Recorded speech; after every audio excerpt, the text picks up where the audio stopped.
Oke para siswa, selamat pagi semuanya. Ketemu lagi kita pada Mapel Administrasi Umum. Baik, hari ini kita akan mempelajari tentang materi terbaru, yaitu memahami fungsi-fungsi manajemen. Nah, pada KD 3.5 kita akan mempelajari tentang pengertian manajemen menurut para ahli. Yang kedua, kita akan mempelajari fungsi-fungsi manajemen. Yang ketiga, kita mempelajari unsur-unsur manajemen. Baik, kita mulai dari materi yang berikut. Kita mulai dari pengertian manajemen menurut para ahli. Yang pertama, kita mulai dari pengertian menurut pakar J.R. Terry. Dalam bukunya Principle of Management menyebutkan bahwa manajemen adalah sebuah proses yang terdiri dari perencanaan, pengorganisasian, penggerakan, dan pengawasan untuk mencapai tujuan yang telah ditetapkan sebelumnya. Yang kedua, pengertian manajemen menurut Oei Liang Lee.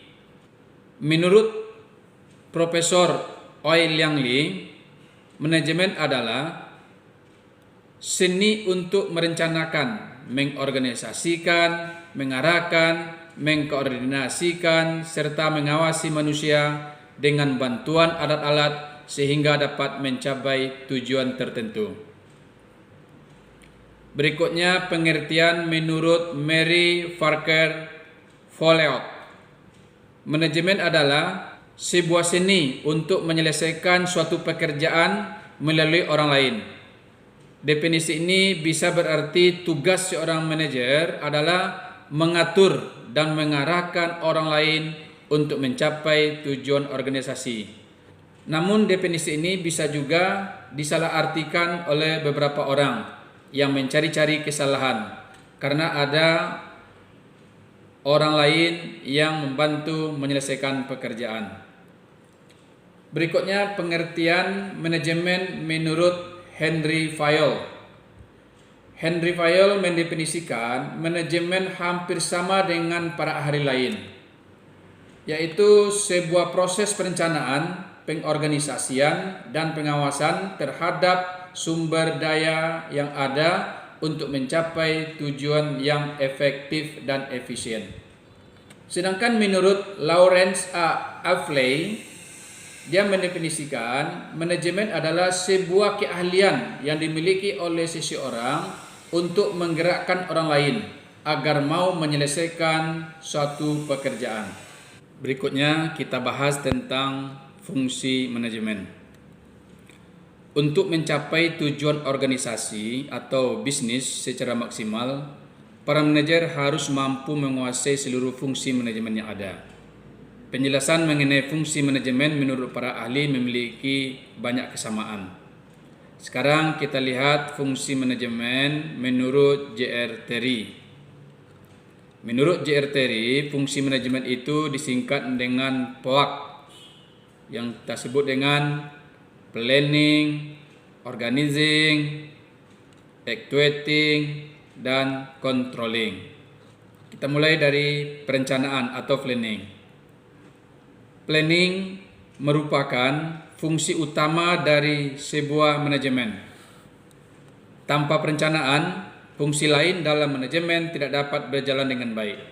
Dalam hal ini, manajemen berfungsi untuk menyusun strategi awal dalam mencapai tujuan yang sudah ditentukan. Seorang manajer akan mengevaluasi rencana sebelum mengambil tindakan dan kemudian memiliki rencana manakah yang paling cocok digunakan. Yang kedua, pengorganisasian. Tujuan dari pengorganisasian membagi suatu tugas yang besar menjadi kegiatan yang lebih kecil. Melalui pengorganisasian, seorang manajer dapat mengawasi dan mengontrol atau mengawasi anak buahnya agar dapat melaksanakan tugasnya secara tepat. Pengorganisasian dapat dilakukan dengan cara menentukan tugas apa saja yang harus dikerjakan, siapa yang harus mengerjakan, bagaimana tugas tersebut dapat dikelompokkan, dan siapa yang bertanggung jawab terhadap tugas tersebut. Berikut actuating atau penggerakan.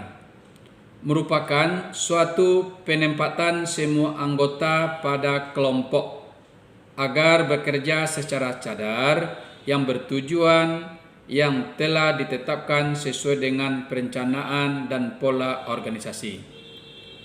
Berikutnya, controlling atau pengendalian.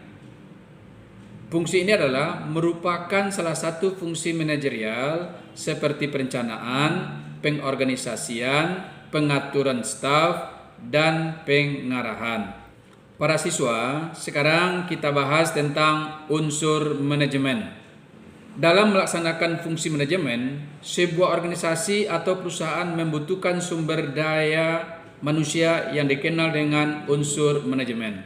Dalam melaksanakan fungsi manajemen, sebuah organisasi atau perusahaan membutuhkan sumber daya yang dikenal sebagai unsur-unsur manajemen. Masing-masing unsur ini saling berkaitan yang tidak dapat dipisahkan.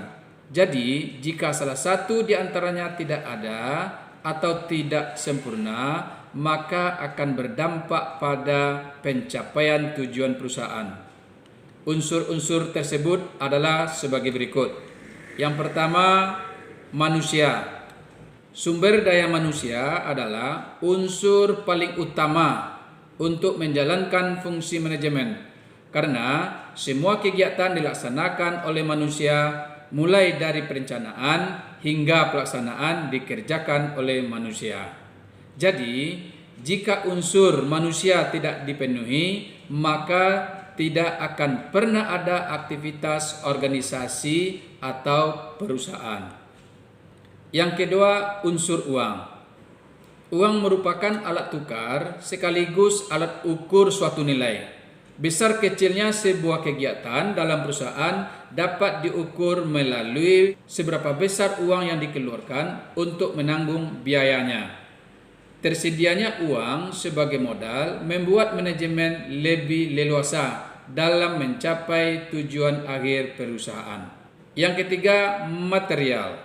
Selain ketersediaan sumber daya manusia, fungsi manajemen juga membutuhkan material untuk mencapai tujuan.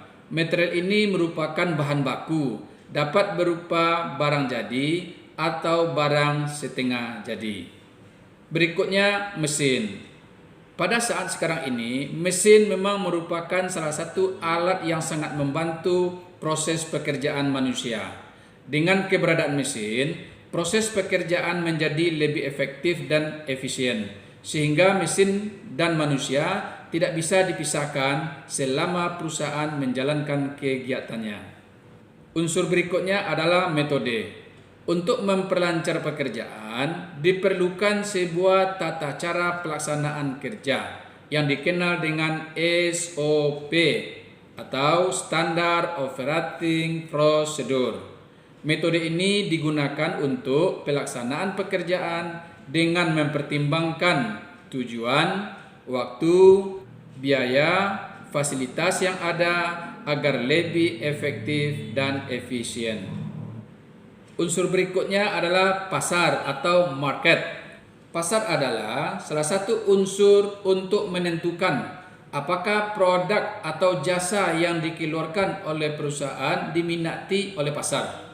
Untuk menentukan pasar, perlu dilakukan kajian secara mendalam sehingga produk tepat sasaran. Dalam usaha menguasai pasar, perusahaan perlu memiliki produk yang berkualitas, yang sesuai dengan daya beli pasar, dengan manajemen yang baik, membuat seluruh kegiatan perusahaan menjadi lebih tertata dan bisa diawasi. Nah, untuk materi kita hari ini saya cukupkan demikian. Mudah-mudahan ada manfaatnya dan saya berharap tentunya Anda berulang kali menonton video ini sehingga lebih paham dan lebih mengerti. Demikian saja saya ucapkan terima kasih atas perhatian. Mohon maaf atas segala kekurangannya. Bye. Thank you for your attention. See you at the next video.